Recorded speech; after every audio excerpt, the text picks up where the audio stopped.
Welcome back to Radio Free Gastonia, the internet's number 17 most trusted source for unreliable historical content.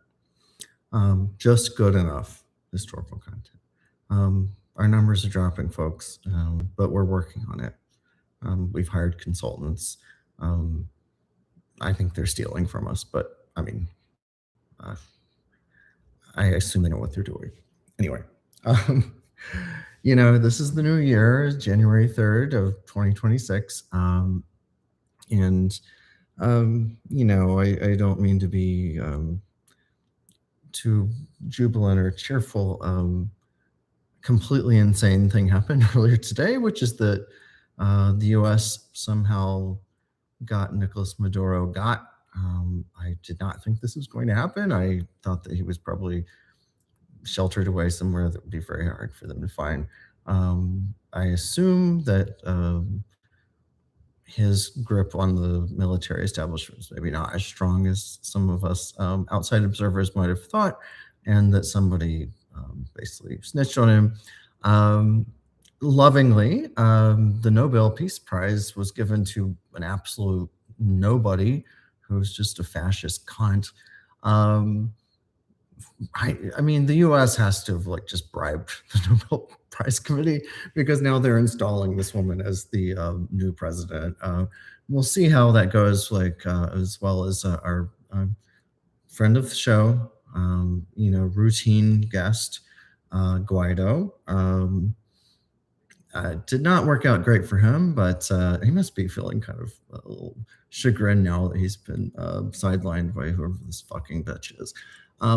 Anyway, in the news, 2026 off to a good start. Um, I'm going to go to a friend's New Year's event in a little bit, which is this weird Southern tradition of that's called like black and green, where people eat black-eyed peas and collard greens, and it's supposed to represent money or good fortune or something like that. I find it very charming. I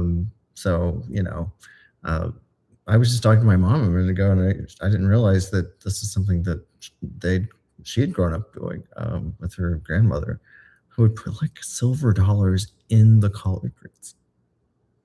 I was like, that's disgusting. At first, I thought she meant putting dollar bills in there, which is just completely horrifying. My mom's not well, and I've been very worried about it. I've had a little bit of health problems of my own lately, but they're not that serious. I hope. My mom and stepdad had COVID, and then by the end of the holidays, she had the flu. I haven't had the flu in almost 26 years. But, I did get the COVID and flu vaccines though a couple months ago, so I'm pretty glad that I did that. But she's not doing great. I think she's fairly well health for a woman of her age, certainly in a respiratory or cardiac sense. So I hope she'll be okay. I hope this won't like turn into pneumonia or something, which obviously very serious. They had a very, very, very serious collision with COVID back in October 2020, before there was any vaccines and not a whole lot of great treatments. One of the scariest times in my life, because they were about to be intubated. We could have lost both of them, but they pulled through. And I mean, I couldn't even go visit because, like, what's the point? I'm not even allowed to be in there. So yeah, and two of my other good friends are facing resurgent struggles with cancer of different kinds.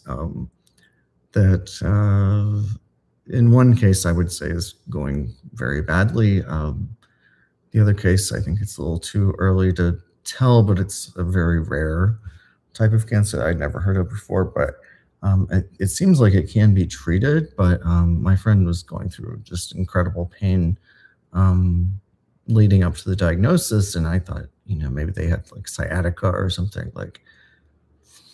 But it turns out to be this type of cancer.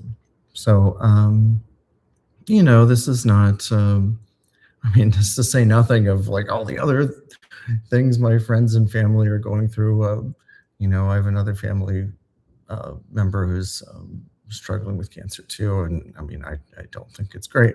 Um, I do love to see her just, blowing through those cigarettes because it's like, you know what? Just enjoy it. Like, especially if the outlook isn't great, like, just have a good time. I strongly support that. Um, anyway, yeah, we're about to start the new school semester, and teaching a couple different classes, but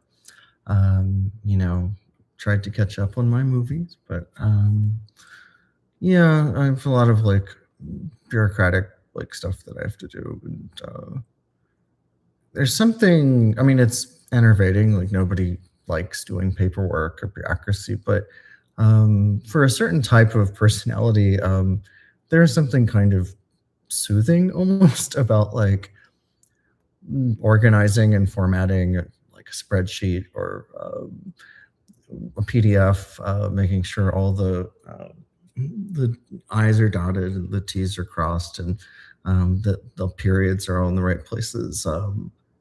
It's less stressful than real work. I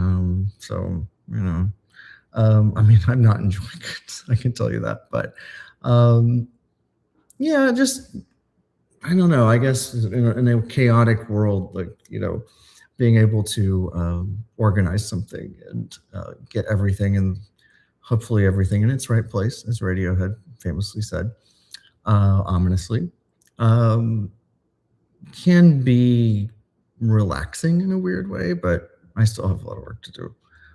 Also, designing syllabus, things like that. But anyhow, this is a short one, but I appreciate anybody who is interested in anything I have to say. Um, I, you know, probably fair to say times aren't great right now. I think a reasonable observer would expect an economic downturn. I think a lot of leading indicators are pointing that direction, and there's lots of reasons to think about that, from the tariffs to the II nonsense. I don't know. I mean, I don't want the economy to go down. I've got retirement savings in the market, but I'm not going to be using them anytime soon, presumably. I don't want to see people unemployed or getting evicted, losing their homes, but it seems like we're heading that direction. If not this year, maybe next. I don't know, but um, you know,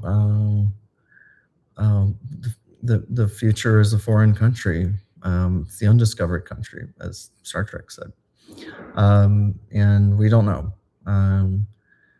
The sad part is that we don't know, um, and the good part is that we don't know, because sometimes unexpectedly good things happen. A lot of unexpectedly bad things happen, obviously, but um, anybody who says they know what's going to happen is full of shit. And I think that I can sign my name next to that because I never have any idea what's happening. It's like Tracy Jordan said in 30 Rock. The future is like a Japanese game show. You have no idea what's going on. Okay, well, thanks for tuning in. Radio Free Gastonia. I'm your girl, Naima, also known as Alex. And I will talk to you soon. All right, take care and take care of yourselves.